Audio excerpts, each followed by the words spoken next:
The night Yusuf's wife left, she did not slam the door. She closed it softly, the way you close the door of a room where someone has already died. He stood in the middle of the kitchen for a long time after that, still holding the cup of tea he had made for her, still warm, going cold in his hands. She had told him 3 weeks before that she was tired. Not of him, she said, of everything. Of the small apartment with the paint peeling near the window, of the market bag that got lighter every month, of waiting for something to change that never changed. She was young, she said, as if he were old. He was 34 years old, and his hands already looked like his father's hands. He did not beg her to stay. He had no language left for begging. He had spent all his words on landlords and employers and men behind desks who looked at him the way you look at a problem you have already decided not to solve. He sat down at the kitchen table, poured her tea into his cup, and drank it all. For the first month, he kept the apartment the way she had arranged it. Her coffee cup on the left side of the shelf.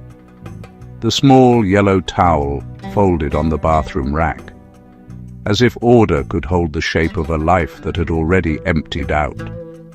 He would come home from his work loading boxes at the warehouse, his back bent, his shoes wet, and he would stand at the door a second too long, still half expecting to hear something from inside. There was nothing from inside. His neighbor, an old woman named Khalid, would sometimes leave a plate outside his door, bread or a piece of cooked squash wrapped in cloth. He never thanked her properly. He would take the plate inside, eat standing at the sink, and wash it before returning it to her door without knocking. He was ashamed in a way that had no bottom to it. Shame for being poor, shame for being left, shame for accepting food from an old woman who walked with one hand against the wall. He stopped eating lunch. Not as a decision, but the way a man stops doing many things, slowly, without noticing, until one day he realizes he has not spoken a full sentence in 4 days.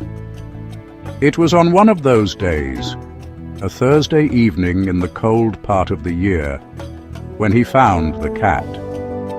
He was coming home through the back alley behind the building, the long way he took to avoid passing the tea stand, where men from the neighborhood would sit and see him and say nothing, which was worse than anything they could have said. There was a cardboard box wedged beside the drainage pipe, collapsed on one side from rain, and from inside it came a sound so small it could have been the wind. He stopped. He did not know why he stopped.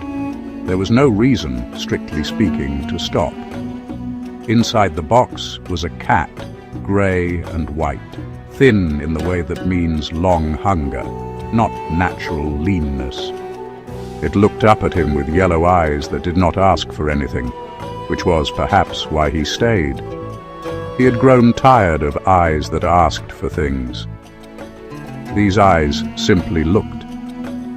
He stood there in the cold alley for what felt like a long time. Then he picked up the box and carried it inside. He had nothing to give it. He opened the cabinet and looked honestly at what was there. Half a bag of dried lentils, a tin of sardines he had been saving without knowing what he was saving it for. He opened the tin and put it on the floor and watched the cat eat with a seriousness that moved him. It ate the way he used to eat before he stopped tasting food, completely, without distraction.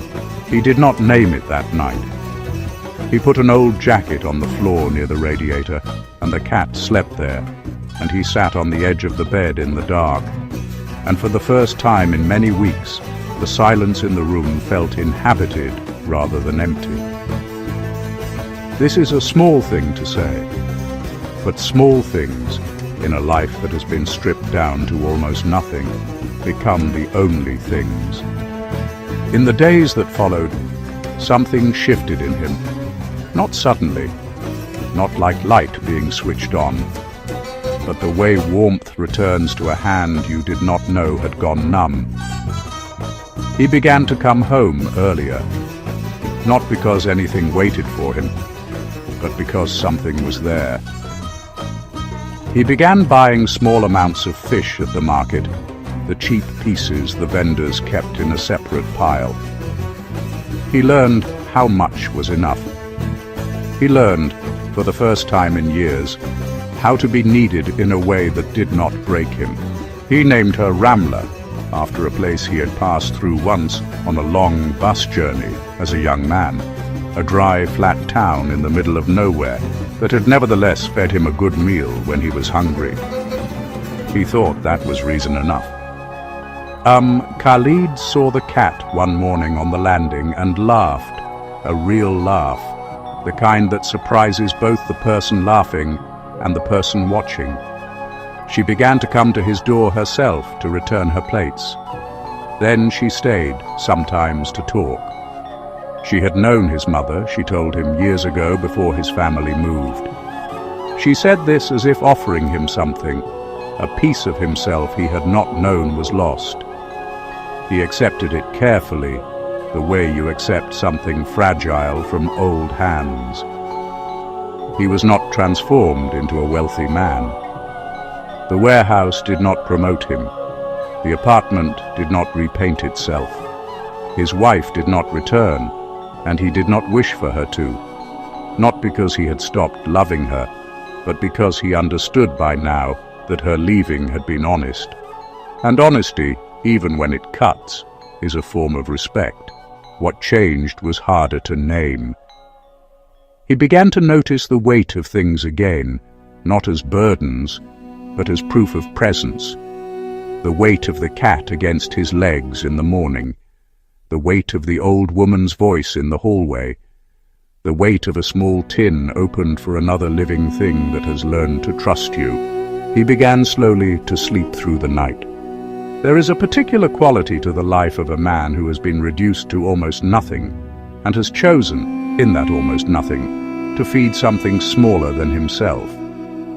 It does not make him great, it does not make him noticed, but it makes him quietly and without ceremony a man who has found the floor beneath his falling and has chosen to stand on it. The door of the apartment was the same door. The paint still peeled near the window.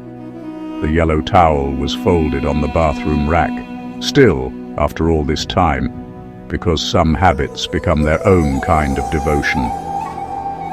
And every evening, when he put the key in the lock, there was something on the other side of the door, waiting. That was enough.